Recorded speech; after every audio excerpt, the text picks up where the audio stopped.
Hello guys! Welcome ulit sa aking YouTube channel at Rexmon Munares. So to this video po ay gagawa na naman tayo ng panibagong video which is unboxing smartwatch Huawei GT. Watch this video guys.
Hello guys! So ito na po yung Huawei Smartwatch GT.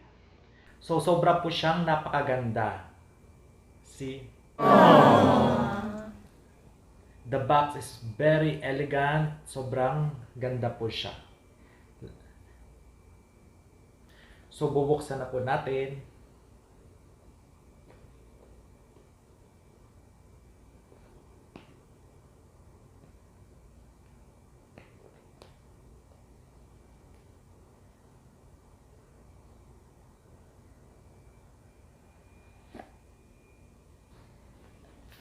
At ito po siya, Huawei Watch GT. Ang gandang-ganda po niya. Sobrang ganda, sobrang astig po ng smartwatch na po ito.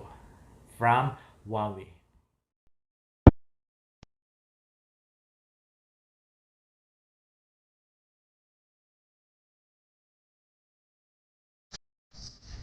So ito na po siya guys.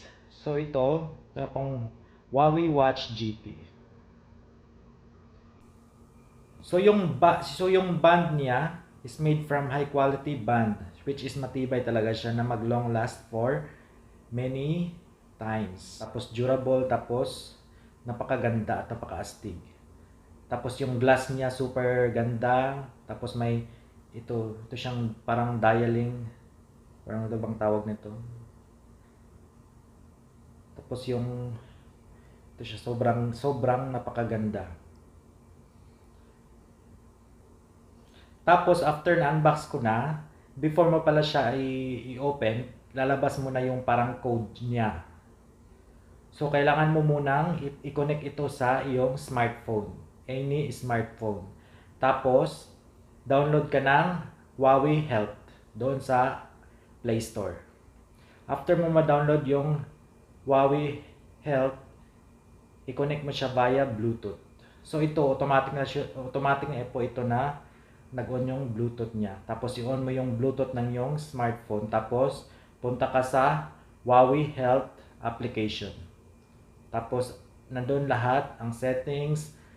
Tapos before niyan, kailangan mo na i-upgrade or i-update yung Huawei Health para makuha mo yung mga latest update sa Huawei Health smartwatch mo. So after mo ma-download at ma-update yung smartwatch mo via Bluetooth through your smartphone, so pwede ka na mag-change ng watch faces. For example, ito siya. Yan. 'Di ba ang ganda? Pwede mo yan siya ma-customize kung anong gusto mong watch faces. At nandun na lahat ng mga watch faces na gusto mong piliin. For example, this one. Yan, ang ganda, 'di ba? Yan, marami yung watch faces. Makita mo doon sa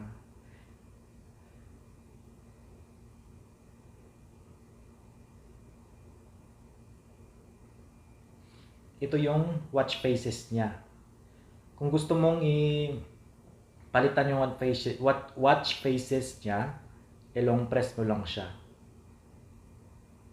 Yan. Long press mo tapos Pili ka lang, may mga iba't ibang watch faces siya. Mayroong elegant, mayroong dashboard, may heart rate din at iba pang mga application.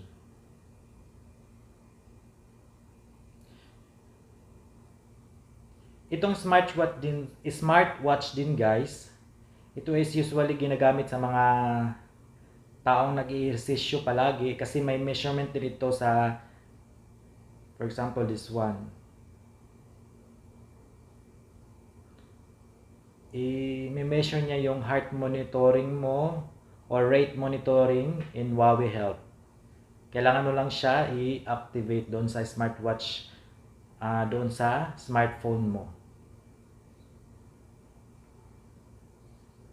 May enable the continuous heart rate monitoring in Huawei Health. Kailangan mo lang siya i-activate doon sa smartphone mo. Tapos may enable weather report in the health app din.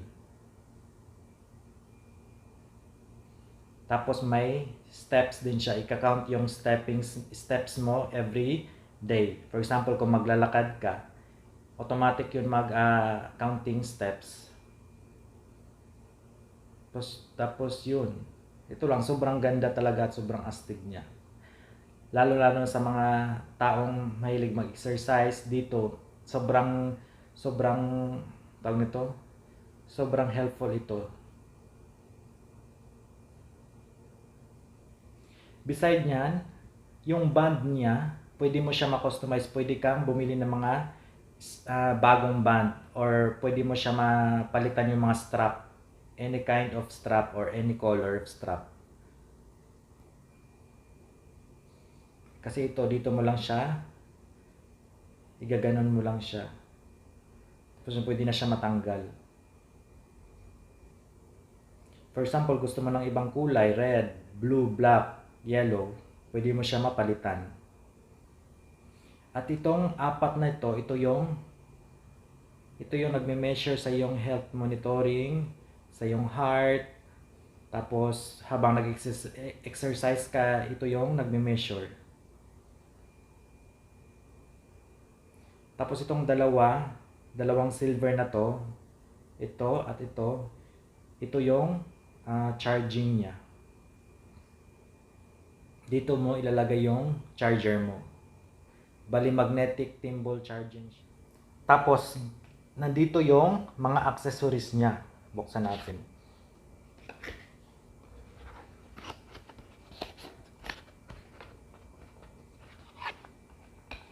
Dito yung charger niya, yung wire. Yung USB charging. Or USB charger. Yan.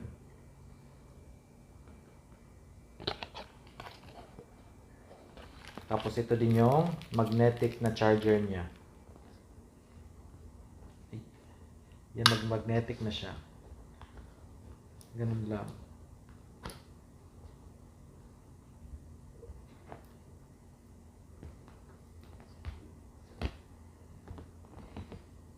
Ganun lang kadali. Hello guys! So ito na po siya. Sinuot ko na po yung Huawei Watch GT. Sobrang astig po niya. Sobrang ganda. Quality niya po is very, very astig. At napaka-tibay po. Yung band. Tapos yung dito po is stainless steel po siya. Tapos itong smartwatch na po ito is waterproof. Waterproof smartwatch. Sobrang ganda po. Tapos pwede mo siya ma-customize. Pwede mo siya ma-customize yung mga watch faces niya. Kung anong gusto mong kulay. Tapos may always on din siya. Kaya ganun. See? Always on display. Ang ganda niya. So this is the specs of Huawei Smartwatch GT. The display type is AMOLED color screen. Capacity 16 MB, RAM 128 MB room. Charging method: magnetic charging thimble. Battery capacity 420 mAh. Product type, smartwatch. Model series, Huawei Watch GT. Lifestyle and usage, career and business. Gender, man. Model compatibility for smartphone, Android 4.4 and iOS 9.0 or later. Case size, Huawei 46mm. Material, body, metal, plastic, ceramic strap, leather, silicone. Strap design, graphite black silicone strap. Color, black stainless steel. Design, light and modern. Compatible operating system type, Android or iOS. Processor type, Qualcomm MSM 8909W. Display size, 1.4. Display resolution, 454 by 454 pixels. Bluetooth. Sensor, barometer, gyroscope, magnetometer, optical heart rate, accelerometer. GPS, GLONASS, Galileo, Beidou. Water resistant up to 50 meter. Fitness feature, fitness monitoring, information assistance, heart rate monitoring. Special features, scientific sleep monitoring, altitude barometer, battery life up to 2 weeks. Weight, 46 grams. Hi guys, that's all for today's video. Thank you for watching. And please don't forget to click like, share, and subscribe to my YouTube channel at Rexmon Monares. Thank you guys. Have a nice day. And see you next to my video. Bye!